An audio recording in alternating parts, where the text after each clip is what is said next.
যখন গরম পড়ে, একদম ঠাডা পড়া গরম পড়ে, এই গরমে অতিষ্ঠ হয়ে যায় সবার জান প্রাণ একদম। তো তখন আমরা কি করি, একটু কাঁচা আমের ঠান্ডা ঠান্ডা জুস করে খেতে কিন্তু ভালোই লাগে। তো আজকে আমি করব কাঁচা আম পোড়ানো জুস। তো কাঁচা আমগুলোকে প্রথমেই গ্যাসের চুলায় পুড়াবো খুব সুন্দর করে, এবং এটা খুব দ্রুতও হয়ে যায়। চুলার উপর একটা ছাঁকনি মতো দিয়ে দিব, যেটার উপরে আমগুলো সুন্দর করে বসানো যাবে। এটা সবার বাসায় বোধহয় আছে, যে ভাতের হাঁড়ি টাড়ি রাখে না, ওইটার উপরে দিয়েছি আমি। তো সেটা বসা স্টিলেরটা দিয়ে এটাকে ভালো জোরে জাল দিয়ে 2-3 মিনিটেই হয়ে যায়। একটু রাখলেই এটা উল্টে পাল্টে নিলেই পুড়ে যাবে। আর আমটা ভিতরে একদম নরম হয়ে যাবে। ওই কাঠটাই আমি হচ্ছে জুসে ব্যবহার করব। কাঁচা আমের জুসও করা যায়। ওইটাতে হচ্ছে একদম ব্লেন্ড করে করা যায়। আর এটাতে ব্লেন্ড করা লাগে না। একদম পোড়ায়ে নিলে খুব সুন্দর মতো জুস হয়। আর জুসের ফ্লেভারটাও খুব ভালো হয়। একটা পোড়া, পোড়া ফ্লেভার থাকে। আম পোড়ানোর পরে একটু সময় রেখে ঠান্ডা করে তারপরে হাত দিয়ে ছুলে নিব। আর এই যে ছোলার সময় একটু যেহেতু পুড়ে যায়, কালি-টালি থাকতে পারে পোড়া অংশটা, এটা ভালো মতো বেছে নিবেন।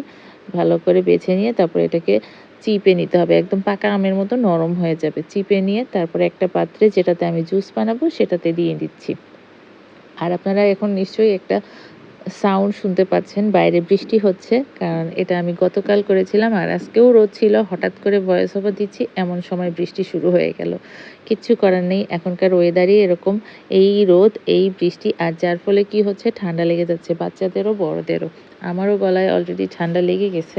প্রথমেই দিয়ে দিলাম ওই যে পোড়া আমের যেই কাঠটা নিলাম ওইটা, তারপরে দিয়ে দিয়েছি চিনি। চিনি তো লাগবেই। যে যে পরিমাণে খাবেন সেই পরিমাণে দিবেন। আমরা খুব বেশি দেইনি।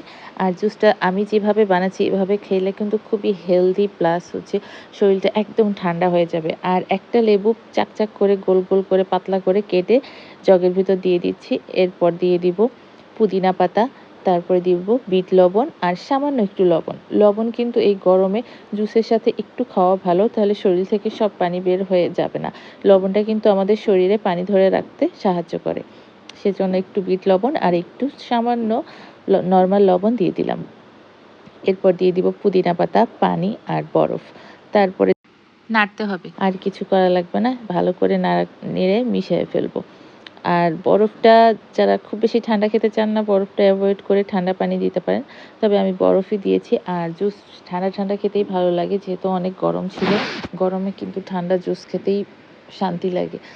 যদিও খাওয়া ঠিক না, তারপরেও আরামটা তো আগে। আরাম লাগার কথাটা নিয়েই চিন্তা, যে এই গরমে অতিষ্ঠ অবস্থায় একটু ঠান্ডা ঠান্ডা জুস খাইলে কলিজাটা একদম ঠান্ডা হয়ে যায়।